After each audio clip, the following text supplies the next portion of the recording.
Hello and welcome to our short interview series about housing and home ownership and helping all Americans get ahead. My name is Mike Loftin. I'm the CEO of Homewise in New Mexico, and I'm a non-resident fellow at the Urban Institute. Today we have a really special guest, Donna Gambrell, who many of you know, I'm sure, who used to be the director of the CDFI Fund, Community Development Financial Institution Fund, the Department of Treasury.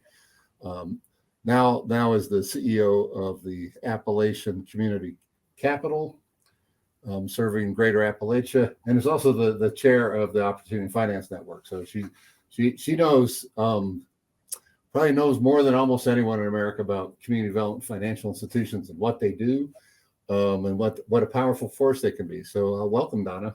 Thank you, Mike. Thank you for the invitation. I'm happy to be here. Yeah, well, I'm looking forward to the discussion. So, one question I had for you, in all your involvement with the CDFI Fund and Opportunity Finance Network, you have a really good idea of what CDFIs do all over the country. And as you know, I mean, there's many that do small business lending and help small businesses grow and create new jobs. There's CDFIs that help new facilities happen, like childcare and charter schools and health clinics and getting those kind of community services done.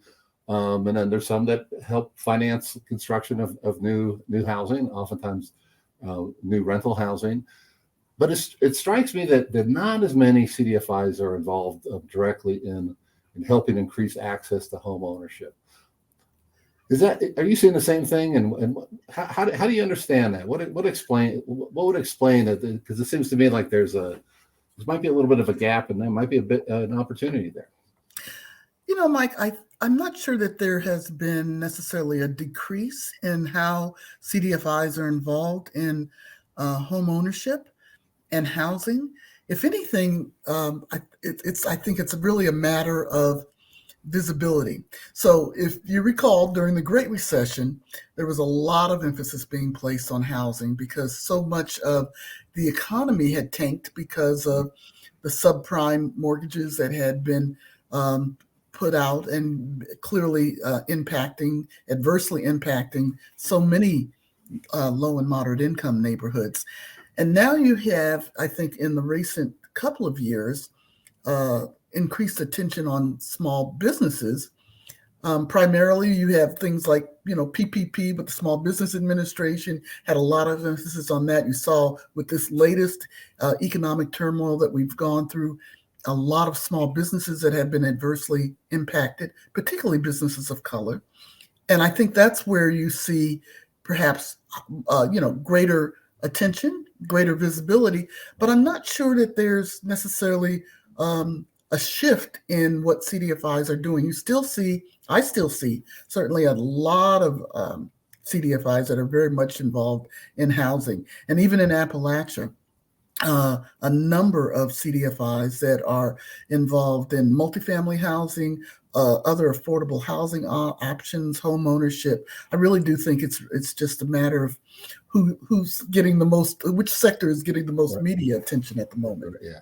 Well, you definitely saw, during the Great Recession, lots of initiatives happened to help grow capacity of CDFIs to serve small businesses because of lack of the loss of jobs. You saw it during the pandemic, where lots of small businesses weren't able to take advantage of PPP loans and things that really helped them survive. Our first global pandemic, right? And then when the next round, CDFIs had to set aside to really help those small businesses. And you saw a ton of great work happening all over the country that really helped the little guy.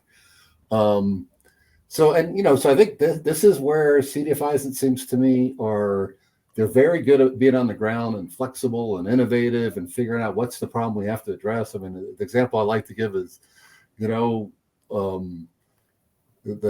reinvestment fund in Philadelphia was probably the only CDFI I knew of that was helping finance grocery stores.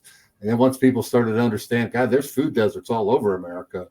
Now you got CDFIs all over the country. That's right. Bringing grocery stores to people who really need that. That's right. Yeah. So it's on that, and it seems to me like now there's a lot of attention on the home ownership front that we have not significantly closed the racial home ownership gap since 1968 when we passed the Fair Housing Act. It's roughly the same kind of gap, about 30 percentage points between black and white households. Seems like, we're in a similar situation, right? We need to how are we going to increase access to home ownership and close that home ownership gap, which largely drives the wealth gap in America?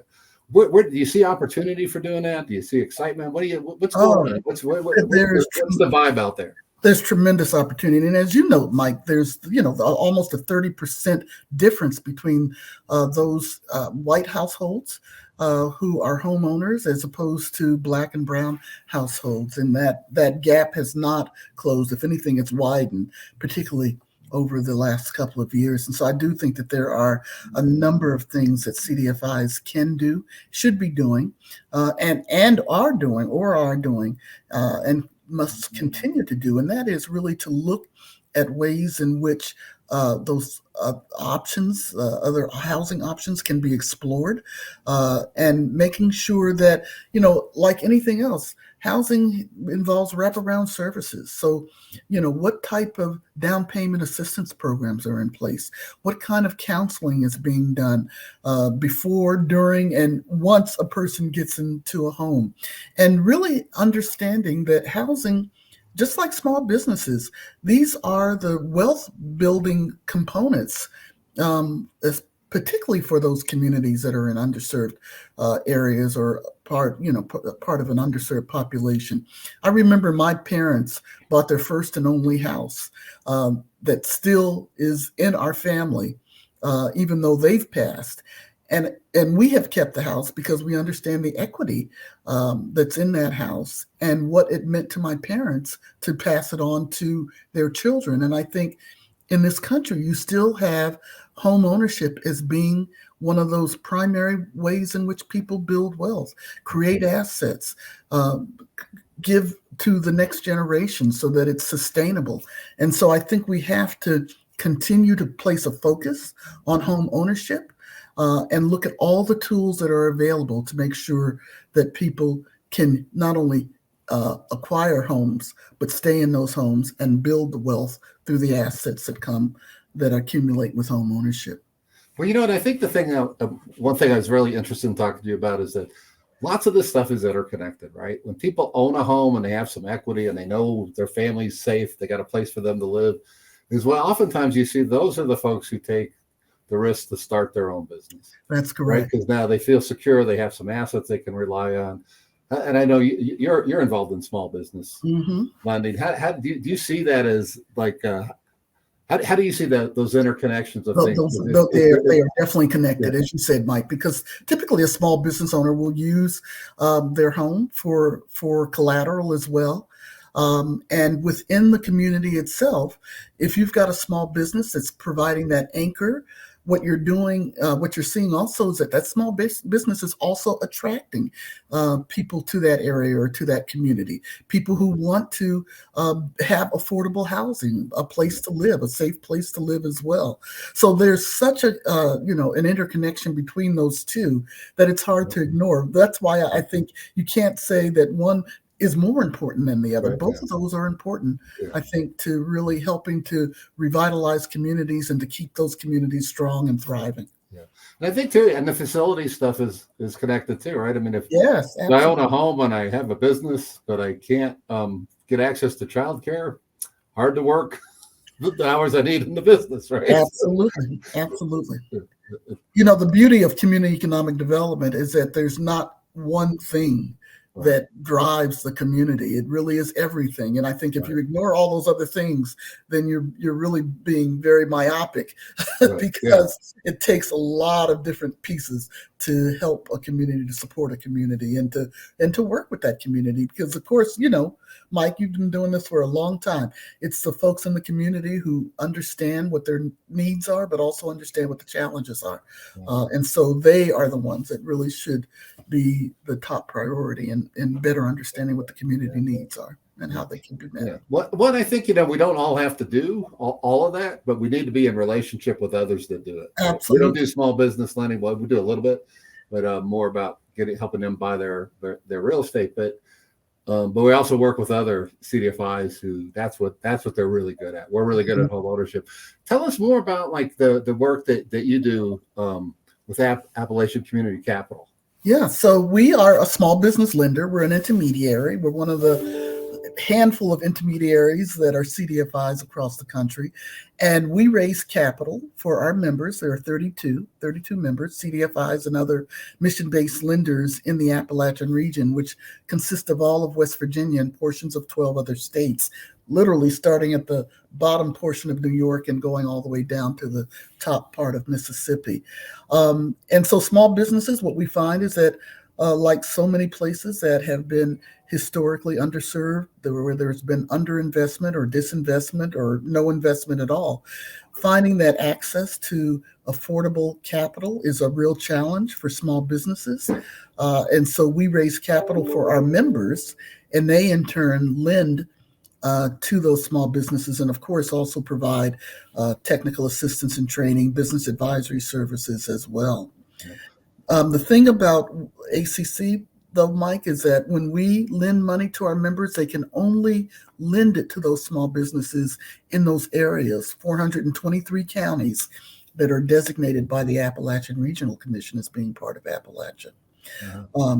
But, you talk about the connectedness that happens between sectors. And certainly for us, it's really important to work with organizations in the region that are also doing housing work, that are also doing redevelopment work. We're providing TA to those areas that where there's a lack of CDC capacity, but people have fantastic ideas about how to restore historic downtown districts, or to take a warehouse and repurpose it and make it into a small business incubator, looking at vacant properties and doing mixed retail and affordable housing as well. So we are like you, we do mostly small business, you do mostly housing, but there's a small piece of what we do as well that involves housing and community facilities and other sectors.